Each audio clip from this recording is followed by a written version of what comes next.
l'année historique du regroupement de l'Europe. Qui est-ce qui a publié ça? Eh bien, c'est un journal français, publié par Histoire, publié le 1er février 1941, qui rend compte du discours du Führer à Berlin, au Sportpalast de Berlin.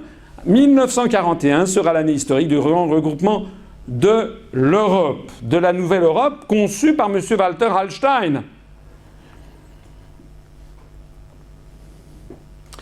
En France, la politique collaborationniste va d'ailleurs gloser sur ces questions.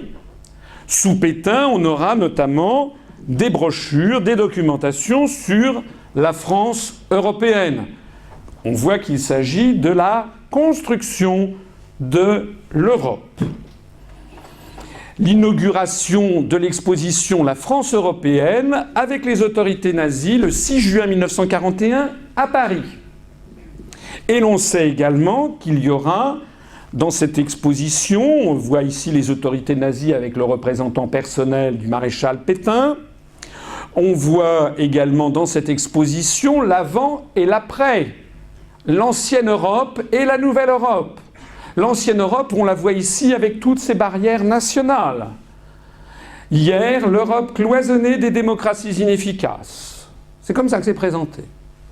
Demain, grâce au chancelier du Reich et au duce italien, la nouvelle Europe sans frontières dessinée par Adolf Hitler.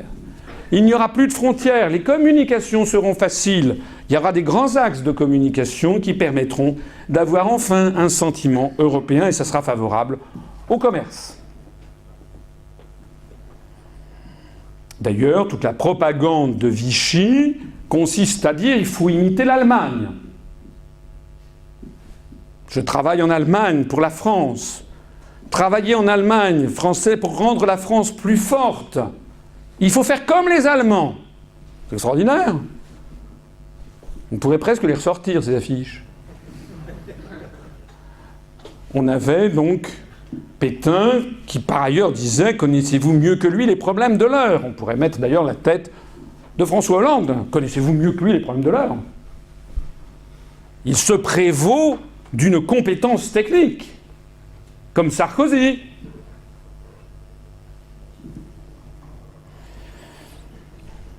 Le chancelier du Reich développait donc toute une rhétorique. C'était l'objectif, hein. On a tendance à l'oublier. Mais la politique nazie, c'était bien d'avoir « Das neue Europa ist unschlagbar ».